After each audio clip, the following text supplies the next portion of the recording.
नमस्कार दोस्तों, आज फिर एक बार एक नए वीडियो के साथ आपके सम्मुख प्रस्तुत हुआ हूं। आज के मेरे वीडियो का विषय है मेरा देश बदल रहा है। इस वर्ष आजादी का अमृत महोत्सव हम मना रहे हैं और हम सबने देखा है गत 74 वर्षों में से अधिकतर वर्षों कांग्रेस या कांग्रेस की विचारधारा को मानने वाले लोगों का इस देश पर शासन था और इस विचारधारा ने जिनको संकुचित कहा था, जमातवादी कहा था, मौत का सौदागर कहा था, ऐसे लोगों को यहां की जनता ने 2014 में सत्ता की बागडोर सौंपी। हमने कभी सोचा नहीं होगा कि देश का प्रधानमंत्री संसद भवन की कैंटीन में जाता है और सभी लोगों के लिए, आम लोगों के लिए बनाया हुआ खाना खाने के बाद जब उनको आग्रह किया जाता है कि इस नोटबुक में आपका अभिप्राय लिखिए, प्रधानमंत्री लिखते हैं अन्नदाता सुखी भव।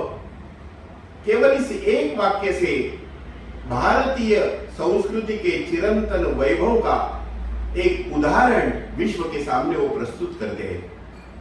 अमेरिका के राष्ट्राध्यक्ष उनको भोजन के लिए आमंत्रित करते हैं, तब बड़ी विनम्रता से हमारे प्रधानमंत्री कहते हैं मेरा नवरात्रि का उपवास है, क्षमा करिए। क्या हमने कभी सोचा था कि एक देश का प्रधानमंत्री एक शक्तिशाली देश के निमंत्रण को इस विनम्रता के साथ उसको अस्वीकार करेगा? लेकिन ये हुआ है। आप सबको याद होगा कि इस देश में अपने एक राज्य में 370 धारा लगी थी और एक अलगाववाद उस धारा के कारण एक राज्य में पनप रहा था। कभी ये 370 धारा हटेगी? क्या हमने सोचा था?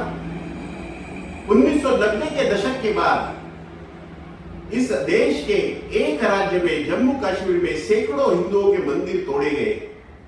क्या हमने कभी सोचा था उन मंदिरों में फिर से आरती के स्वर गूंजेंगे? यह कभी हमने सोचा नहीं था। अष्टांग योग यह भारतीय संस्कृति की देन है, ऐसा कहने वाला प्रधानमंत्री विश्व के मंच पर ताल ठोक कर खड़ा होगा, क्या हमने कभी सोचा था? लेकिन यह हुआ है दोस्तों, मेरा देश बदल रहा है। आज हमारे देश में हिंदू विरोधी कोई बात होती है, कोई बात करता है, कोई हिंदू समाज की आलोचना करता है, हिंदू उत्सव और त्योहारों के बारे में गलत बातें करता है, तो उसका विरोध करने के लिए इस देश की तरुणाई खड़ी होती है। यह हमने अनुभव किया है। दोस्तों, देश बदल रहा है। एक समय ऐसा था कि हमारे एक गाल पर किसी ने थप्पड़ मारा तो हम दूसरा गाल आगे करते थे, लेकिन आज स्थिति बदल रही है। आज एक तरफ हिंदुत्व का भाव निर्माण हो रहा है तो दूसरी तरफ संकट के बादल भी चारों तरफ छाए हुए हैं। ऐसी स्थिति में केवल प्रतिक्रिया देकर, केवल रिएक्शन देकर क्या ये संकट टलेगा? हमको सोचने की आवश्यकता है। एक तरफ अनुकूलता बढ़ रही है तो दूसरी तरफ इस देश में धर्मांतरण का षड्यंत्र रचा जा रहा है। हमारी बहनों को लव जिहाद का शिकार बनाकर हिंदुओं की जनसंख्या कम करने का एक प्रयास इस देश में बड़े पैमाने पर चल रहा है। हमने कुछ दिन पूर्व सुना होगा कि केरल के आर्च बिशप खुलेआम कहते हैं कि लव जिहाद के साथ नारकोटिक जिहाद का भी संकट हमारे देश में खड़ा हो रहा है। यानी एक तरफ अनुकूलता है, दूसरी तरफ संकट के बादल खड़े हुए। ऐसी स्थिति में अगर इस संकट को जड़ से उखाड़ कर फेंकना है तो केवल प्रतिक्रिया देकर काम नहीं चलेगा मित्रों, हमको और भी कुछ करना पड़ेगा।